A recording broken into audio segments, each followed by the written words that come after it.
Құрметті көрермендер, назарларыңызда халық кәсібі бағдарламасы өздеріңізбен мен Айнұр Мейрамбайқызы. Бүгінгі біздің басты қонағымыз Жаңаөзен қалалық іскер әйелдер кеңесінің төрайымы, Жаңаөзен қалалық политехникалық колледжінің басшысы Тілектес Болатбаева. Қош келдіңіз.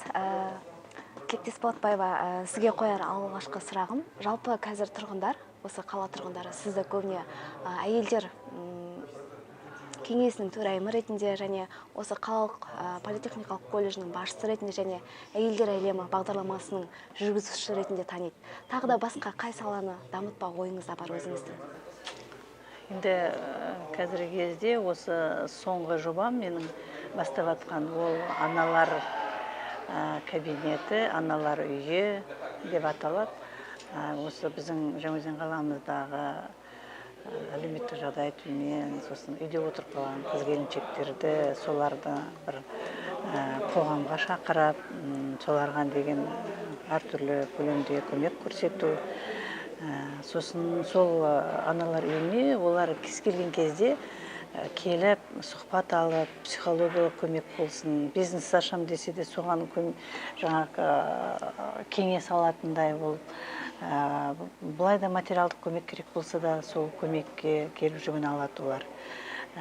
Сол біздің қыз-келіншектеріміздің әрқашанда ойында осындай аналар үйі бар деген бір есінде болса, біз бір үлкен бір жұмыс атқарғандай болар едік деп ойлаймын. Сіз қазіргі таңда бірнеше конкурстарды ұйымдастырып жүрсіз да, соған қысқаша тоқталып кетсек, не мақсатта? Енді қазіргі сол конкурс ұйымдастырудың өзі мына көптеген біздің тағы да қыз-келіншектеріміз үйде отырып өздерінің жұмысын жасайды. Енді оларға деген мысалы бір кеңес керек болған кезінде, сосын өзінің мына тігіншілік шеберін арттыру жөнінде бір-бірімен кездесіп, бір-біріменен ақылдасып, бір-бірінің жұмысын көрсе, олар тағы да өзіне бір тәжірибе алады ғой деп ойлаймын. Сондықтан да енді осы өз қаламызда іскер әйелдер кеңесінің арқасында маған көптеген қыз-келіншектер көмектеседі. Солармен бірігіп осы қаламызда әртүрлі конкурстар ұйымдастырып жүрміз. Енді мысалы біздің Жаңаөзен қаласында қазір кезде мода деген бір пайда болды ғой. Жаңаөзен қаласында ешқандай бір осы біздің дизайнерлердің көрсетілімі өткен жоқ. Енді міне 3-ші жыл бұйырса, осы Жаңаөзен қаласының дизайнерлерін өздерінің жұмыстарын бастап, жоғары деңгейде атқарып жатқан қыз-келіншектердің жұмысын 3-ші рет біздің Жаңаөзен қаламызда көрсетілім өтеді. Солар өздерінің жаңа топтамаларын дайындап көрсетеді. Ол бір жағынан, екінші жағынан мына осы Жаңаөзен қаласында 2-ші рет өтті, ол сән құрақ фест деген. Сән құрақ фест, ол жаңа біздің құрақ көрпешелерінің фестивалін өткіздік. Ол жерде де деген жүлде, гран-при, 3 орын, 1-ші, 2-ші, 3-ші орын, одан кейін номинациялар, қыз-келіншектер бір-бірімен кездесіп, қауышып, бір-бірінің жасаған жұмыстарының жаңағы ерекшелігін көріп, бір-бірінің қателігін көріп, өздері жаңадан тәжірибе алып, сондай кездесудің, ұйымдастырудың өзі мен үшін бір үлкен дереже деп ойлаймын. Мақсат мен өзім әйел адам болғасын, көп балалы ана болғасын, осы қолынан келген көмекті біздің қыз-келіншектермен бөлісіп, соларды ортаға тарту. Енді жаңа сән фестиваль деп айтып қалдыңыз. Оған басқа да облыстардан келе ма біздің қаламызға, әлде тек қалалық? Енді деген біз деген өткен жыл өткіздік, 2-ші рет осы жақын арада қазан айының аяғында өткіздік осы Жаңаөзен қаласында. Енді жан-жақтан да инстаграмға салған кезінде жан-жақтан да келгісі келетін қыздар бар. Бірақ енді біз өзара әлі жаңағы толықтай өзара өзіміз қаныған жоқпыз деп айтуға болады. Сондықтан да енді бұйырса, міне осы 10-шы желтоқсан күні Ақтау қаласында Маңғыстау сән құрақ фестивалін өткіземіз. Құрақ көрпешелердің әдемілігін, құрақ көрпешелердің бір сәндігін, сосын жаңағы қазақта айтады ғой, құралсын деген бір мағынада осы Маңғыстауымызда неге осындай фестиваль өткізбеуге деп ойланып, енді соны облыс көлемінде шығарып, барлық аудандар бізді қолдады. Олар енді біз деген 5 аудан 2 қала болғанда да, әр ауданның құрағының мағынасы бөлек шығар, жаңағы жасайтын түрлері бөлек шығар деп біз сол қызықтырады бізді. Бейнеу мысалы арғы шетте жатқан, мына жақта Түпқараған теңіздің жағасында, Қарақия теңіздің жағасында. Солар енді солардың құралған көрпешелерін көріп, Жаңаөзен қаласының дегендей, соның бәрін бір ортаға салып, үлкен фестиваль өткізгіміз келеді. Сол фестивальда да тағы да гран-при, приздар әртүрлі болады, номинациялар белгіленеді. Сосын өткізіп болғаннан кейін болашақта аманшылық болып жатса, мына батыстағы облыстармен кездесіп, олардың енді құрақ көрпешелерін сәндігін көруге болады деп ойлаймын. Сол кезеңде осы нені оқыту орталығын аштыңыз ба, әлде бұдан ертерек? Бұдан ертерек аштым. Негізінде 2003 жылы дайындалып бастадым. Мана айтып кеттім ғой, көп балалы ана. Ол кездерде деген 2000 жылы балдарым деген дүниеге 84-тен 2001-ге дейін сол балдарым дүниеге келді осы Жаңаөзен қаласында. Ал ол кезде деген өте қиын болды. Көптеген менің замандастарым білетін шығар. Тамақ талонмен болды, жалақы болған жоқ о жылдары. Сосын жоғарғы оқу орындарда көбі деген ақылы балдарды оқуға ақылы алды. Сол кезде ойланатын едім енді бір қалай оқытам бұларды, елдің балдарынан кем болмай, жаңағы деп көптеген ойға түсіп, сол 2003 жылы бір өзім мұнай техникумда жұмыс жасайтын ұстаз болып. Сол кезде қабылдау алқасында жұмыс жасадым 1-2 жыл. Сол кезде оқуға деген қабылдау шектеулі еді. Или болмаса Ақтауға оқуға түсіп, бірақ енді Ақтауға оқуға түскенде де енді ата-аналардың енді ол кезде қаржы да көп емес шығар. Олар деген бір жарты жыл оқып,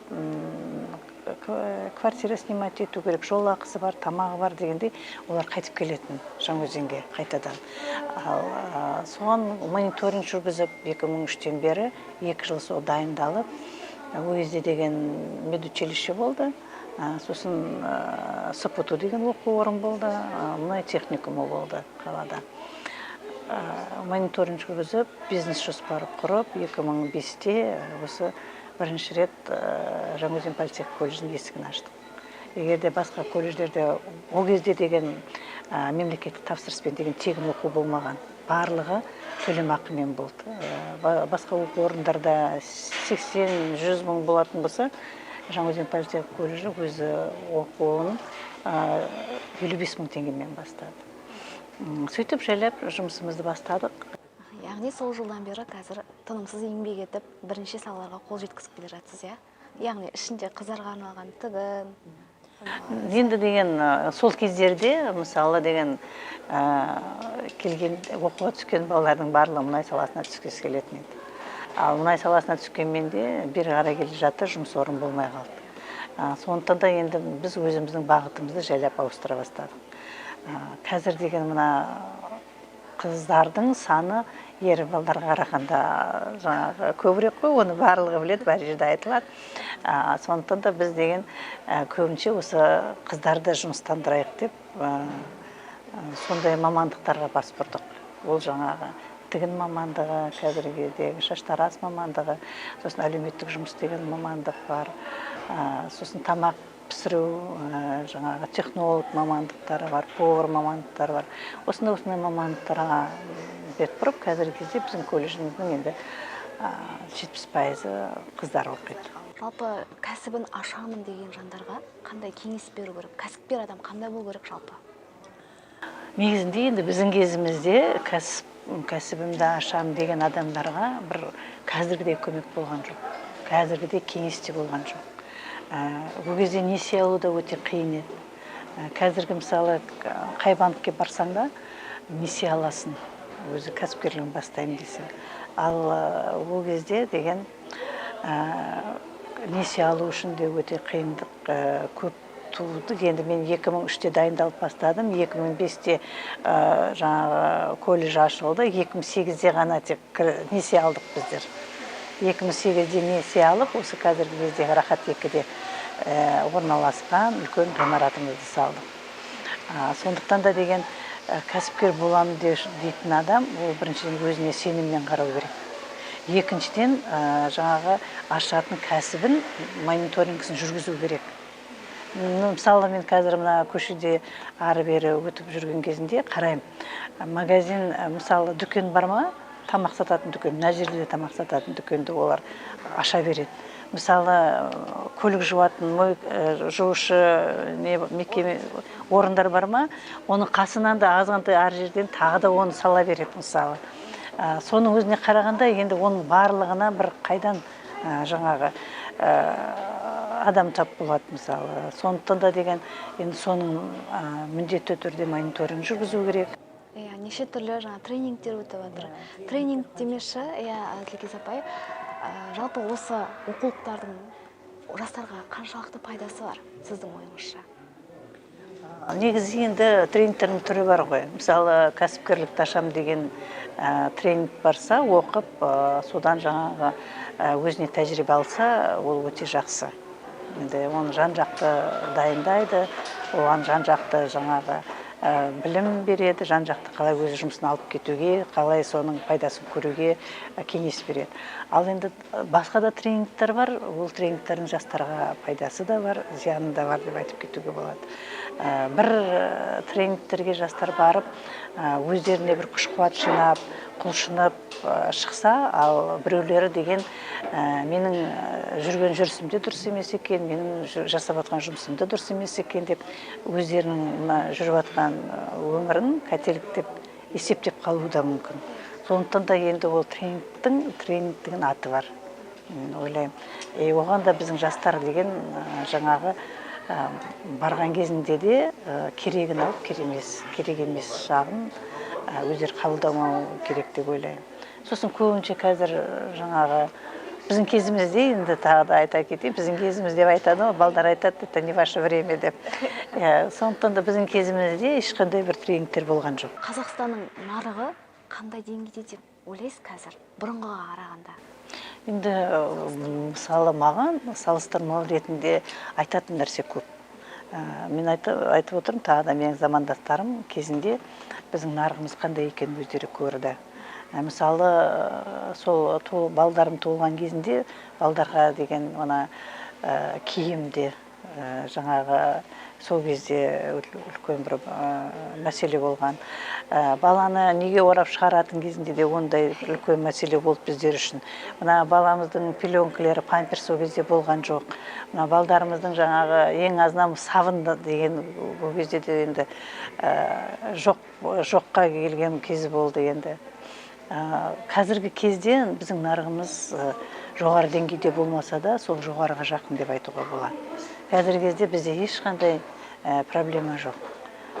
Қыз ұзатам, тойға барам, келін алам, не жейм, не ішем, мүмкіндігім болса, табысың бар болса, жаңағы үлкен көлемде жақсы өмір сүруге болады деп айтам. Сондықтан да мына экономикамыздың дамуы да қазіргі кезде осы кәсіпкерліктің дамуы сол экономикамыздың жақсарған негіз деп айтуға болады. Жастарға мемлекет тарапынан көп көңіл бөлініп жатыр.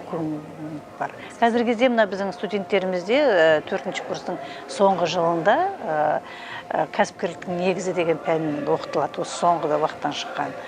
Сол жерде мына кәсіпкерліктің қалай бастау керек екен, қандай жаңағы налогтың түрлері бар екен төлейтін, қалай кредит алуға болады, қалай өзінің жекеменшік кәсіпкерлігін ашуға болады дегендей барлық жаңағы көмекті беріп соларды оқытады.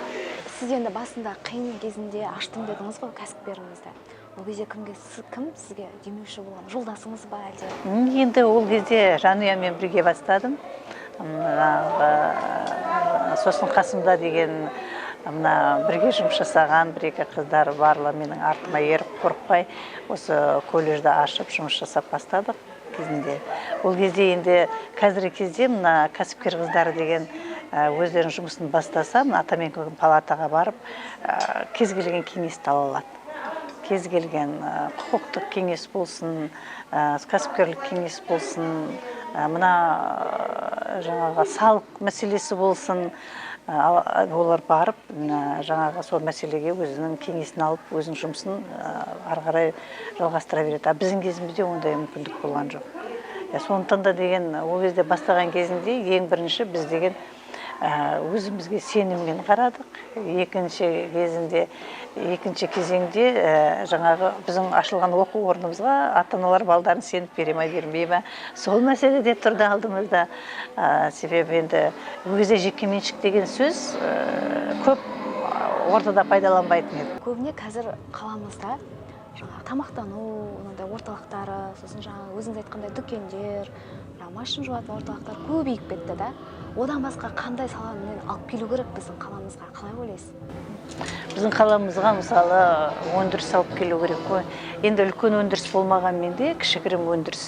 Мысалы деген қазіргі Турция, сосын Киргизияның нелері қарағанда үлкен өндірістермен дамып жатқан ешқандай несі жоқ, олардың да жағдайы жоқ.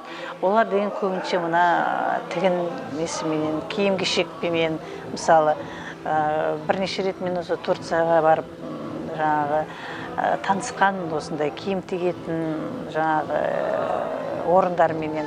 Олар фабрикада емес, олар бір кішкентай көлемде осындай бір-екі пәтерлік үйде бірнеше адам жиналып, сол жерде осы біздің киіп жүрген киімдерімізді тігеді. Кейбір кәсіптерге қараймыз, дамып кетеді да, ал кейбір кәсіпкерлер артта қалып қояды.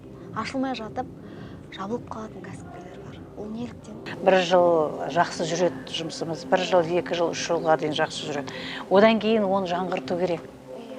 Одан кейін өзгерту керек.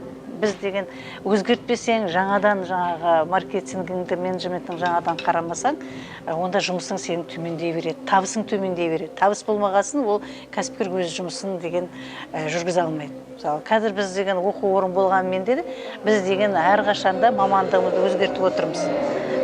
Бір мамандықпенен 2-3 жыл отырамыз, сосын мамандықтардың арасын бір жыл бір мамандыққа қабылдасақ, ол 3 жыл, 4 жыл соны күтеміз. Сол балдар бітіріп кеткенше, оның орнына басқа мамандықтарды аламыз. Әр кезде осы маркетингтің менеджментті әр кезде жүргізіп, соны деген қарап отырамыз. Қалай болады екен? Биыл қай мамандыққа көбірек түсті? Ендігі жыл қандай мамандық керек болады? Сол сұраныс жүргіземіз. Қаламызда бәсеке қаншалықты бар ма бізде? Бәсеке деген бізде көп қазір кезде. Бәсеке көп. Жағдайың болса да, жағдайы болмаса да, бәсекелік енді бар деп ойлаймын. Ол бәсекелікке де ақылмен қарау қажет деп ойлаймын. Ол бәсекелік, мүмкін ол бәсекелік емес шығар. Мүмкін бір, мысалы, тойларды айтсақ, мысалы, басқа жағдайда айтсақ та, енді мүмкін мен де баламның тойын жақсылап тойлағым келеді, келін алғасын қуанғым келеді. Жаңағы басқа да жағдайларда қашанда өзім жақсылап шашылғым келеді, өзі көңілінен шыққанын. Біз қазақ деген негізі бәріміз сондай бір ақ көңіл адамбыз ғой. Ақ көңіл адамбыз, ақ көңілдігіміз деген сол жаңағы құрметте жатады, сыйлықта жатады. Келген қонақты жақсылап қарсы алуға, сол қазақ деген өзі тәттісін өз жанұясымен жемей, ол қонаққа сақтап қойған. Өзі кәмпетін балдарына бермей, қонаққа сақтап қойған. Бір асым етін өзі жемей, бірақ қонақ келгенде не асам, не соларын немен құрметтеймін деген осы қазақтың біздің миымызда қалған. Сондықтан да бәсекеде бәсеке емес шығар, бірақ сондай бір жақсы деңгейде өзінің жаңағы қуанышын бөлісуге, өзінің бір жаңағы тойын жақсылап өткізуге шығар деп ойлаймын енді. Енді бір жастарға қандай да бір тілегіңіз болса, осы қала жастарына, өзіңіздің ыстық лебіңізді осы кәсіп жолында бастайын деп жүрген жандарға бір тілегіңіз айтыңыз. Негізі енді биыл біздің жастар жылы, жастар жылында деген осы біздің жастарға көп деген көмек көрсетілді. Ол деген жаңағы қай сала болса да, осы деген жастарының барлығының деген басын қосып, көбінің басын қосып, көбі деген жаңағы әртүрлі оқудан өтіп, әртүрлі марапатқа ие болды, жетістіктерге көбі деген жетті деп айтуға болады. Биыл деген бір жастар болғандықтан ба, бір жақсы жыл болды, өзімізде көңіліміз жасарып, осы жастарды деген марапаттап, жастардың жетістіктерін айтып жатқан кезінде өзімізде жасарып, бір марқайып қаламыз.